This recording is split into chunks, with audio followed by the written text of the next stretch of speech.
Ils furent les piliers de notre société durant la pandémie la plus mortelle de l'histoire de l'humanité. On les appelait des sommités, des consensus scientifiques et parfois même des anges de lumière. Ils ont sauvé la population québécoise d'une extinction certaine. Puis, ils ont disparu dans l'ombre.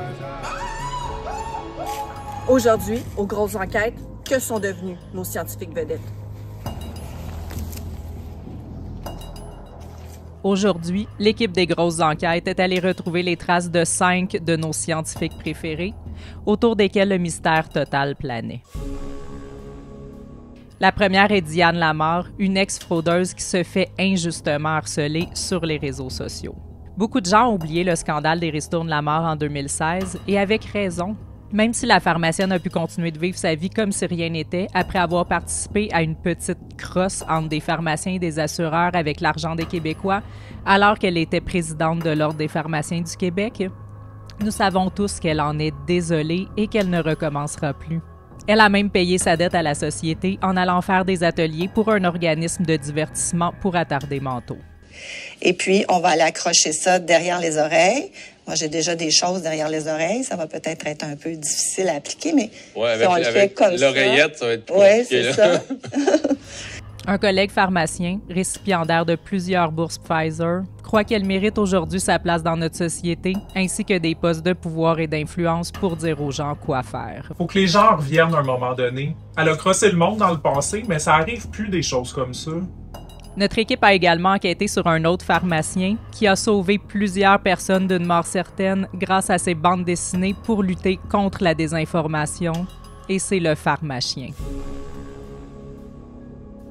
On l'appréciait également pour sa démarche modeste et subtile d'analyse passive-agressive de l'argumentaire conspi en utilisant plein de termes pseudo-scientifiques de niveau cégepien pour impressionner son auditoire souhaitant faire partie des gens intelligents qui croient à la science. Avant, j'avais pas confiance au gouvernement. Je pensais que les politiciens étaient corrompus puis nous passaient des crosses avec leurs amis riches puis leurs compagnies à numéro. Mais j'ai lu la BD du pharmacien sur les conspis, là, avec des exemples de retardés mentaux ou d'encroches qui pensent que Bill Gates a des cornes du diable puis veut nous injecter de la 5D satanique, puis ça m'a convaincu. À ce temps, je pense que les compagnies pharmaceutiques sont des organismes à but non lucratif. Après de longues recherches, notre équipe a retrouvé sa trace dans un podcast et a découvert un fait très mystérieux et inexplicable. Il semblerait que le pharmacien avait souffert d'effets secondaires suite au vaccin COVID. Ça a commencé à peu près 24 heures après me l'être fait donner, donc je veux dire, c'était évident que c'était ça. C'était dans le bras que je me l'étais fait injecter, c'était évident que c'était ça. Cela ne fait aucun sens puisque les vaccins sont 100% sécuritaires. La personne que nous avons vue dans la vidéo est-elle un usurpateur? Un sosie complotiste du pharmacien qui s'est fait passer pour lui? C'est ce que notre équipe d'enquête en a conclu. Mieux connu sous le nom du docteur des vents dominants, le docteur Marquis a su bâtir une solide crédibilité scientifique auprès de la population québécoise grâce entre autres à ses vidéos devant un rideau de douche ou encore pour ses apparitions sérieuses à la télé, comme dans la télé-réalité « Sortez-moi d'ici », tournée en pleine pandémie du virus le plus mortel de l'histoire de l'humanité, ou encore dans ses entrevues marquantes comme son passage à l'émission de nul autre que Véro, une sommité en matière de matantisme au Québec. Les gens ne comprennent pas à quel point faire ses cours de philo, c'est important au cégep, parce que c'est là que tu apprends à penser. Mais la vie du docteur Marquis a été chamboulée récemment par des démêlés avec la justice. Celui qui aurait sobrement suggéré que les personnes non vaccinées ayant besoin de soins médicaux se fassent tasser pour laisser la place aux vaccinés fait maintenant face à une plainte déposée contre lui devant le Conseil de discipline du Collège des médecins du Québec. Après étude du dossier, semblerait que le vent tourne pour Dr Marquis.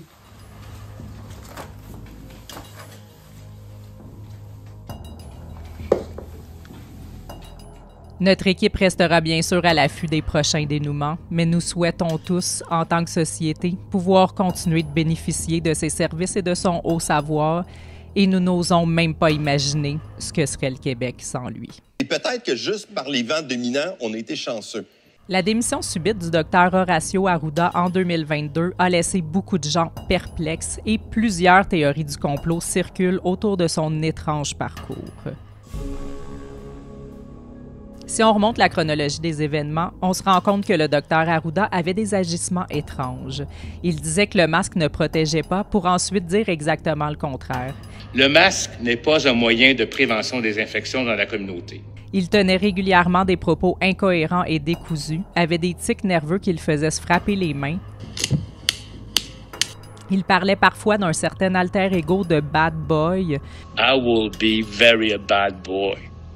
I can be a bad boy. Very bad boy. Ou encore se réjouissait d'une grave pandémie mortelle car elle lui donnait l'occasion de cuisiner des tartelettes portugaises. En fin de semaine, juste par exemple, j'ai besoin de cuisiner, je vais me faire des tartelettes portugaises. Alors que des gens tombaient littéralement comme des mouches dans les rues s'ils sortaient après 8 heures sans être accompagnés d'un chien. Nous sommes retournés sur les lieux d'un incident survenu peu de temps après la démission du docteur Arruda, où il a été mystérieusement retrouvé errant en pleine forêt avec sa voiture prise dans une piste de VTT.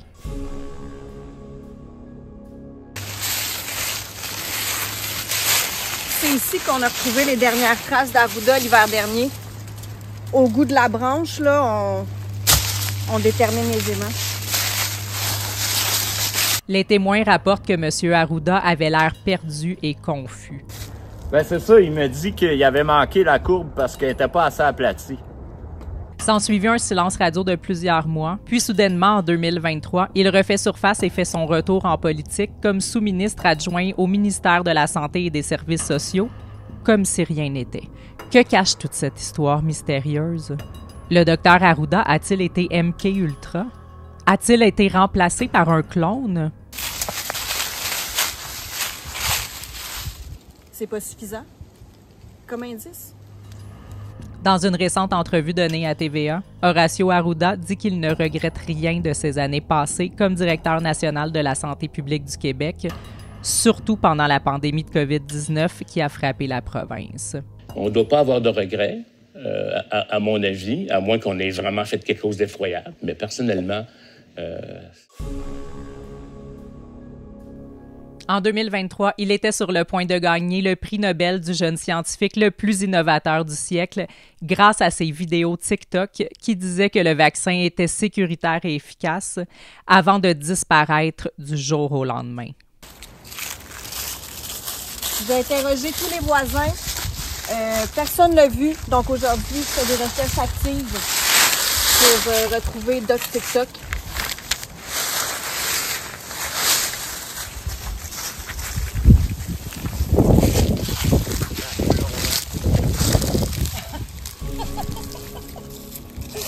Celui qu'on appelait le docteur TikTok a laissé le Québec tétanisé et en miettes en disparaissant brutalement des réseaux sociaux.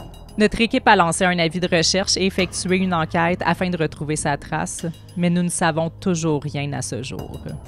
Il aurait été aperçu ici, quelque part en 2023, comme en témoignent ces traces de pas. Nous sommes allés cogner aux portes pour interroger les voisins. Depuis que le docteur TikTok a disparu, je me sens complètement perdue puis j'arrive plus à prendre aucune décision d'envie par rapport à ma santé. J'ai pensé remplir une demande d'aide médicale à mourir, mais là encore, j'aurais besoin qu'un expert sur TikTok me dise comment faire. J'ai bon espoir. Si vous avez des informations sur le docteur TikTok ou sur tout autre de nos scientifiques vedettes disparus, veuillez contacter notre équipe d'investigation. L'avenir du Québec repose sur leur expertise et sur leur savoir supérieur, et sans eux, la société risque de s'effondrer. À la vue de tout ça ici, je pense qu'on va avoir une enquête concluante.